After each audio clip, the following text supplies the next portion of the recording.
जितने भी स्टूडेंट हैं आप सभी स्टूडेंट के लिए इस वक्त देखिए सबसे बेहद ही इंपॉर्टेंट जो है बिग ब्रेकिंग न्यूज़ जो है जानकारी अपडेट्स निकल के आ रहा है। आप सभी स्टूडेंट के लिए बिगेस्ट भर्ती जो है निकल के आ रहा है। सीजी व्यापम में जो है छत्तीसगढ़ व्यापम में हॉस्टल अधीक्षक के जो है हॉस्टल वार्डन के जो है 400 पदों पर जो है सबसे बड़ी भर्ती वैकेंसीज निकल कर आया है और इसके लिए जो है भर्ती विज्ञापन भी जारी हो चुका है। तो छत्तीसगढ़ के सभी स्टूडेंट के लिए काफ़ी महत्वपूर्ण जो है भर्ती अपडेट्स है।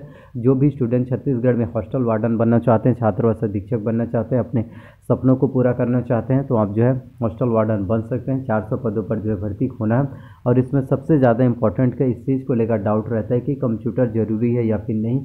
यदि हमारे पास कंप्यूटर्स का डिप्लोमा सर्टिफिकेट कोर्स नहीं है तो क्या हम इसके लिए आवेदन कर पाएंगे या फिर नहीं कर पाएंगे। और इस वीडियो में आप लोगों को कंप्लीट जानकारी दूंगा। क्वालिफिकेशन क्या होगा, आयु सीमा कितना होगा, कौन से कैटेगरी वाले स्टूडेंट को आयु सीमा में कितना छूट मिलेगा, सिलेक्शन प्रोसीजर किस तरीके से होगा, सैलरी कितना मिलेगा, सिलेबस और एग्ज़ाम पैटर्न क्या होता है, किस तरीके से एग्ज़ाम में क्वेश्चन जो है पूछे जाएंगे, कौन से सब्जेक्ट के लिए आपको किस तरीके से तैयारी करना है, कटअप जो है कितना जाएगा और साथ ही आपको जो है बुक लिस्ट के बारे में बताऊंगा कि आपको जो है कौन कौन से बुक से जो है एग्ज़ाम्स की प्रिपरेशन करना है, क्योंकि आप लोगों को पता नहीं होता कि किस बुक से तैयारी करना है। साथ ही आप लोगों को फ्री नोट्स भी दूंगा, जो मैंने अपना नोट्स बना है वो नोट्स आप लोगों को प्रोवाइड कराऊंगा ताकि आप एग्ज़ाम्स को जो है क्वालिफाई कर सकें। तो कंप्लीट जानकारी पाने के लिए वीडियो को लास्ट तक जरूर देखिए। अगर आप वीडियो को लास्ट तक देखते हैं तो आपको बेहतर जानकारी समझ में आ सकेगा। तो सबसे पहले मैं आप सभी को बताना चाहता हूँ छत्तीसगढ़ में जो है हॉस्टल अधीक्षक के 400 पदों के लिए आवेदन करने के लिए आपके पास जो है योग्यता क्या होना चाहिए, क्वालिफिकेशन क्या होना चाहिए। तो योग्यता की बात करें सबसे पहले हॉस्टल वार्डन बनने के लिए आपका जो है 12वीं पास होना चाहिए। 12वीं आपका माध्यमिक शिक्षा मंडल रायपुर बोर्ड से होना चाहिए। आपका यदि 12वीं पास आपने किया है तो आप इसके लिए आराम से आवेदन कर सकते हो और इसके साथ इसमें 1 वर्ष का कंप्यूटर्स का डिप्लोमा सर्टिफिकेट कोर्स होना बेहद इंपॉर्टेंट है, बहुत ही ज़्यादा ज़रूरी है। कंप्यूटर्स के डिप्लोमा सर्टिफिकेट कोर्स में यदि आपने ITI कोपा किया है, DCA किया है, PGDCA किया है, BCA किया या फिर आपने कंप्यूटर साइंस किया तो आप इसके लिए एलिजिबल है। आप इसमें आसानी से जो आवेदन कर सकते हैं, फॉर्म फिलअप कर पाएंगे, आपका सिलेक्शन जो है अवश्य डेफिनेटली जो है हो पाएगा।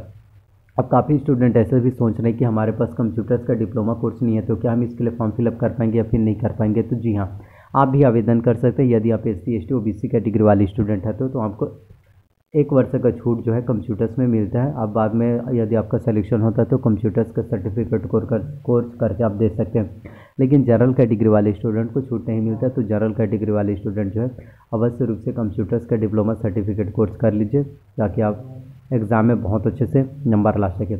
और इसके साथ ही मैं आपको बता देना चाहता हूँ कंप्यूटर जो है काफ़ी ज़्यादा इंपॉर्टेंट होता है जिससे आप एग्ज़ाम्स को क्वालिफाई कर सकते हैं, क्योंकि कंप्यूटर तो अब मैं आपको बताना चाहता हूँ कि छत्तीसगढ़ में जो है कंप्यूटर्स आपके एग्ज़ाम्स के लिए बहुत ही ज़्यादा बेनिफिट्स होता है, क्योंकि कंप्यूटर से के लिए आपके एग्ज़ाम में 50 अंकों के प्रश्न पूछे जाते हैं जिसमें 25 नंबर लाना आपको अनिवार्य है। यदि आपका कंप्यूटर्स में 50 में 25 नंबर नहीं आएगा तो आपका सिलेक्शन नहीं हो सकता और इसमें 1/4 आपके जो है माइनस मार्किंग, निगेटिव मार्किंग भी देखने को मिलता है। अब मैं आपको बताता हूँ कंप्लीट सिलेबस और एग्ज़ाम पैटर्न के बारे में ताकि आपको बेहतर नॉलेज मिल पाए।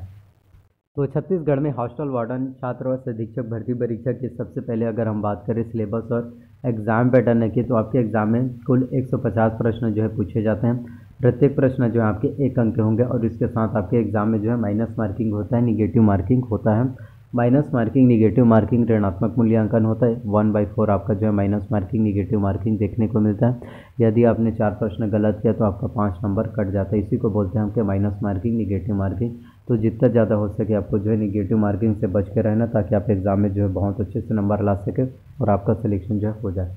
अब आपको बताना चाहता हूँ कंप्यूटर से आपके एग्ज़ाम में जो है 50 अंकों के 50 प्रश्न पूछे जाते हैं। इसके साथ हिंदी से 10 अंकों के 10 प्रश्न आएंगे, अंग्रेजी से भी 10 अंकों के 10 प्रश्न, सामान्य ज्ञान से 20 अंकों के 20 प्रश्न, समसामयिक घटनाक्रम यानी कि करंट अफेयर से 20 अंकों के 20 प्रश्न, छत्तीसगढ़ की सामान्य जानकारी से 20 अंकों के 20 प्रश्न और गणित से भी 20 अंकों के 20 प्रश्न जो है पूछे जाते हैं। तो टोटल 150 अंकों के प्रश्न जो एग्ज़ाम्स में पूछे जाएंगे, जो कि काफ़ी ज़्यादा इंपॉर्टेंट है।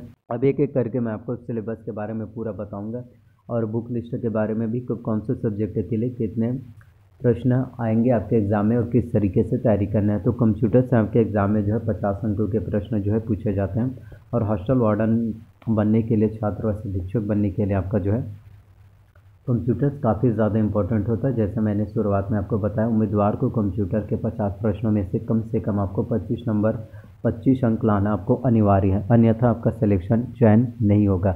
बाकी सब्जेक्ट में चाहे आप मैथ्स से हो, रीजनिंग हो, करेंट अफेयर्स हो, सामान्य ज्ञान हो, हिंदी हो, इंग्लिश हो, इन सभी में बहुत अच्छे से नंबर ला लेंगे। लेकिन फिर भी आपका सिलेक्शन नहीं हो पाएगा। अगर आप टॉप में रहेंगे फिर भी नहीं हो पाएगा। यदि आपका कंप्यूटर में 50 में से 25 नंबर नहीं आया, तो यदि आपका 24 नंबर भी आ जाता है फिर भी आपका सिलेक्शन नहीं हो पाएगा। तो कंप्यूटर्स में आपको 50 में से 25 नंबर किसी भी तरह से आपको लाना ही होगा, तभी आपका सिलेक्शन जो है होगा।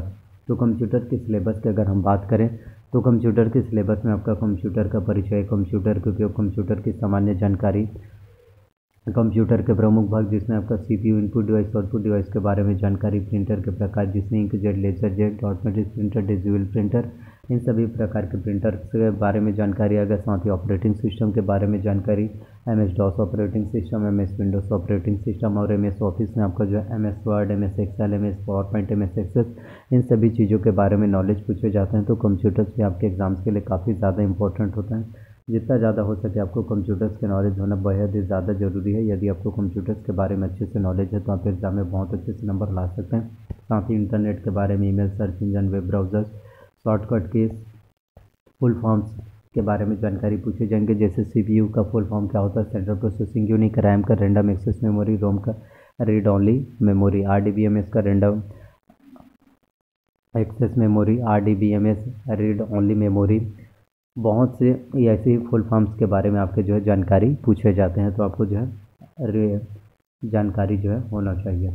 अब बात करें आपके हिंदी के, तो हिंदी से 10 अंकों के प्रश्न जो है पूछे जाते हैं। हिंदी में आपका जो है पूरा व्याकरण आएगा। हिंदी व्याकरण में आपका स्वर, व्यंजन, वर्तनी, वचन, काल, संज्ञा, सर्वनाम, विशेषण, क्रिया, प्रयोग, समास, रचना एवं प्रकार, संधि की जानकारी, उपसर्ग एवं प्रत्यय, तत्सम, तद्भव, देशज, पर्यायवाची, विलोमार्थी, अनेकार्थी शब्द, मुहावरे व लोकोक्तियाँ, ये सभी आपके एग्जाम्स में पूछे जाते हैं। तो हिंदी की तैयारी करने के लिए आप जो है दिल्ली IAS एकेडमी का बुक ले सकते हैं। तो यदि आप दिल्ली IAS एकेडमी के बुक से हिंदी की तैयारी करेंगे तो आपको हिंदी के बारे में, हिंदी व्याकरण के बारे में जो है संपूर्ण A to Z नॉलेज देखने को मिल पाएगा और आप एग्ज़ाम में बहुत अच्छे से नंबर ला सकते हैं। इसके साथ हम बात करें इंग्लिश के, तो इंग्लिश में आपका जो है ग्रामर्स काफ़ी ज़्यादा इंपॉर्टेंट होता है। इंग्लिश ग्रामर्स में आपका जो है noun, pronoun, tense, voice, narration, conjunction, preposition, article, degree, question type, one word substitution, subordinate, coordinate, finite verb, non finite verb, precis writing, ये सभी आपके इंग्लिश ग्रामर में पूछे जाते हैं। तो इन सभी से जो है आप एग्ज़ाम्स की तैयारी बहुत अच्छे से कर पाएंगे और आपका सिलेक्शन अवश्य रूप से हो पाएगा। तो प्लीज़ अगर वीडियोस आप लोगों को अच्छा लगा हो, पसंद आए तो प्लीज़ वीडियो को लाइक कीजिए। चैनल पर अगर आप नए हैं तो प्लीज़ चैनल को सब्सक्राइब कर लीजिए। साथ में बेल नोटिफिकेशन को भी ऑन करके रख लीजिए। और आपका अगर कोई भी डाउट्स हो, आप मुझसे कोई भी प्रश्न पूछना चाहते हैं तो आप जो है कमेंट कर सकते हैं और आप सभी के कमेंट का मैं रिप्लाई जो है अवश्य करूँगा। तो इसी तरह से मेरे चैनल पर नई नई गवर्नमेंट जॉब वैकेंसी से रिलेटेड नई नई वीडियोस आप लोगों को मिलते रहेंगे। सो थैंक यू, मिलते हैं नई वीडियो में।